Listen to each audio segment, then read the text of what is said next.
would like in particular to welcome all our friends from the European Union who join the Council of Europe in this meeting, and of course thank the Montenegrin authorities for their hospitality in this wonderful place. Don't blame them for the weather. The weather, we brought it together from Strasbourg. The rain, I mean. The horizontal facility was conceived as a joint endeavor, a joint operation in the Western Balkans and Turkey, supporting the ongoing reforms undertaken by our beneficiaries in their way to EU integration. And the areas of this cooperation have just been mentioned by you, Ambassador. I would like just to highlight that this joint program has been based on Council of Europe's tools, unique tools as we consider them, setting up standards, including conventions to which many of you have already acceded, monitoring through independent expert bodies of compliance with these standards, and expertise in cooperation. But it is also based on the EU acquis, in particular on chapters 23 and 24.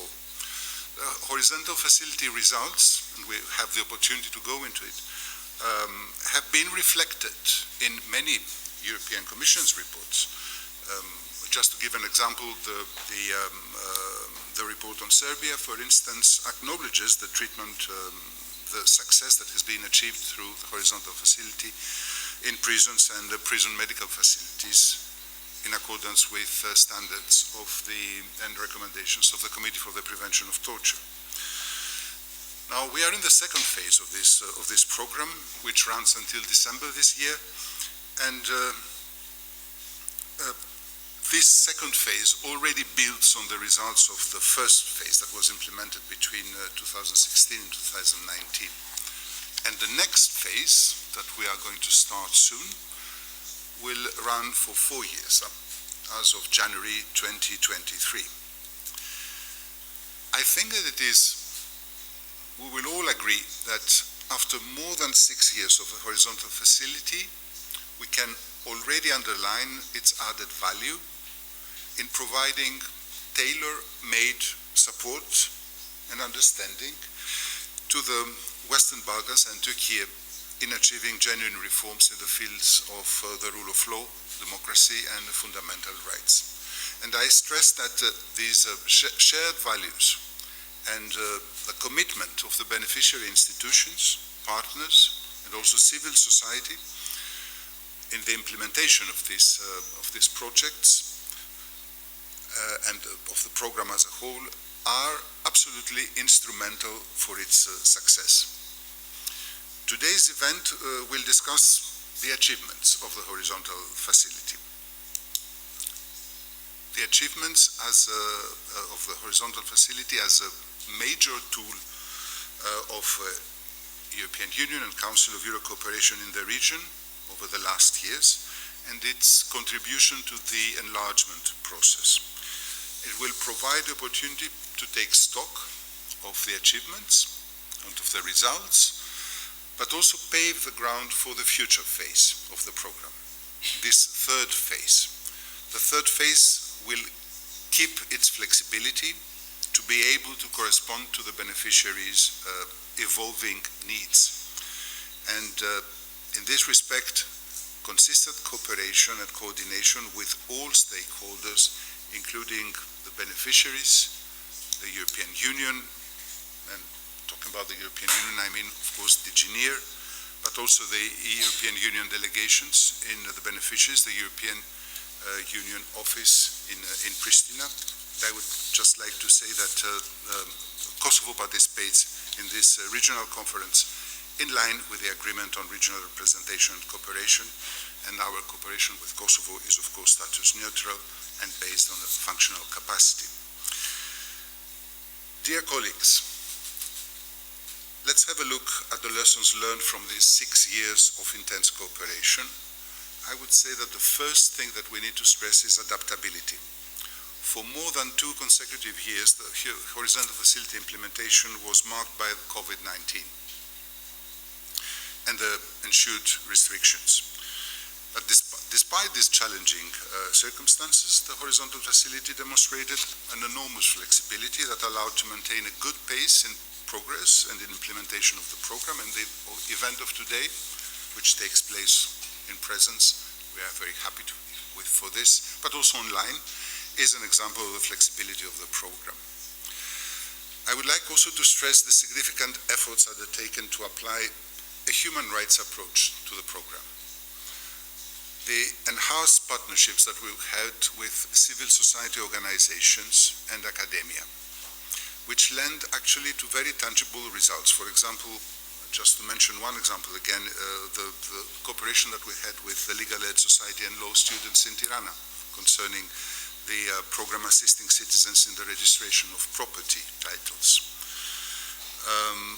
I welcome the participation of civil society and academia in this conference too. I would also underline the efforts which were made to ensure gender mainstreaming in all the actions, introducing concrete measures based on the recommendations of gender specialists. By way of example again, I would just say that there have been 18 gender analyses that have been conducted in all Council of Europe offices in Western Balkans and Turkey, receiving training in gender mainstreaming in 2019-2021. And I very much welcome the general positive attitude by the beneficiaries in developing this dimension. Another example, just to mention one more, in July, the Council of Ministers of Bosnia and Herzegovina adopted the first LGBTI action plan that was developed in cooperation with the Agency of Gender Equality of Bosnia and Herzegovina with the support of the horizontal facility. I would also highlight the importance of seeking synergies between different projects within, but also beyond the horizontal facility. Synergies between initiatives reflect the holistic approach adopted by the European Union and the Council of Europe, working together towards the same goals for the benefit of all. Moreover, I would like to commend the regional dimension. This will not surprise you. The regional dimension in the second phase, which provided opportunities to exchange good practices, peer-to-peer experiences, lessons learned in the fields of common interest. It also allowed to bring in new areas to the front stage of the project. For instance, the aspects of environmental crime in the work of anti-corruption and anti-money laundering. The second phase of the program also saw an increase in the number of requests from beneficiaries for legal expertise and policy advice. Expertise has been requested and provided both under individual actions and through the expertise coordination mechanism. It is estimated that during the last year, only during the last year, the horizontal facility provided this kind of expertise in at least 166 instances. I think that this is a very important achievement. I will note the efforts that were made also in the field of visibility, communication, with the objective to facilitate not only the visibility of the Council of Europe and the European Union, but in particular the access of rights holders to information about the program, also in local languages, both on social media platforms and on the websites. Engagement with the rights holders was secured through awareness raising also about the impact of the support provided under the horizontal facility. Again, one example, the impactful regional awareness raising initiative Block the Hatred, Share the Love, which was countering hate speech.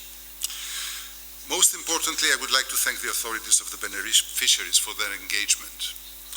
The strong ownership of the horizontal facility is the key of its success. And I thank also the European Union for the long-lasting cooperation in the region and recall the importance of this value-based partnership. Ladies and gentlemen, the purpose of the conference is to take stock of the results achieved and look into the lessons learned and for the next phase.